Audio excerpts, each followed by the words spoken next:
প্রাথমিক নিয়োগ দুর্নীতি মামলার সঙ্গে সম্পর্কিত সাড়া জাগানো তথ্য। টাকার বিনিময়ে চাকরি দেওয়ার জন্য সুপারিশ করে নাম পাঠানো হতো বিকাশ ভবনে। যে তালিকায় নাম রয়েছে রাজ্যের বহু প্রভাবশালীর, সেই প্রভাবশালীদের নাম ও তাদের সুপারিশ করা চাকরি প্রার্থীদের নামের চাঞ্চল্যকর তালিকা কলকাতা টিভির হাতে। প্রাথমিক নিয়োগ দুর্নীতি মামলায় বরাবর অভিযোগ উঠেছে টাকার বিনিময়ে চাকরি দেওয়ার।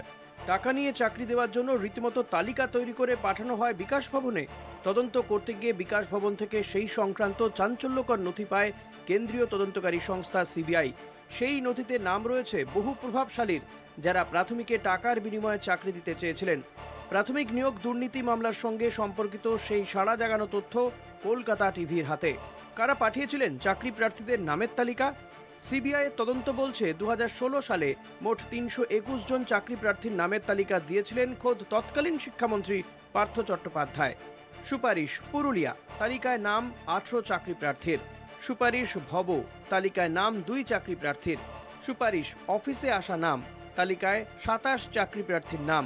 সুপারিশ ম্যানেজার 1, তালিকায় নাম 1 চাকরি প্রার্থীর। বিধায়ক শওকত মোল্লা, তালিকায় নাম 2 চাকরি প্রার্থীর। পি ঘোষ জেইউ, তালিকায় নাম 1 চাকরি প্রার্থীর। মিহির গোস্বামী, তালিকায় নাম 1 চাকরি প্রার্থীর। সুপারিশ বাঁকুড়া জেলা, তালিকায় নাম 2 চাকরি প্রার্থীর। সুপারিশ সাংসদ মমতা ঠাকুর, তালিকায় নাম 20 চাকরি প্রার্থীর। সুপারিশ বিধায়ক শ্যামল সাঁতরা, তালিকায় নাম 22 চাকরি প্রার্থীর। সুপারিশ বিধায়ক রমেন্দ্রনাথ বিশ্বাস, তালিকায় নাম 5 চাকরি প্রার্থীর। সুপারিশ বিধায়ক গুলশন মল্লিক, তালিকায় নাম 10 চাকরি প্রার্থীর।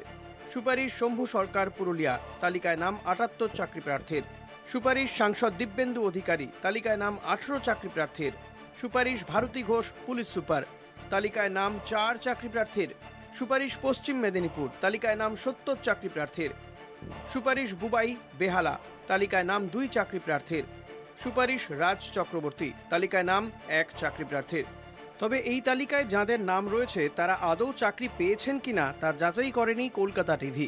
তবে কিছু জনের নামের পাশে টিক মার্ক দেখে মনে করা হচ্ছে তারা চাকরি পেতে পারেন।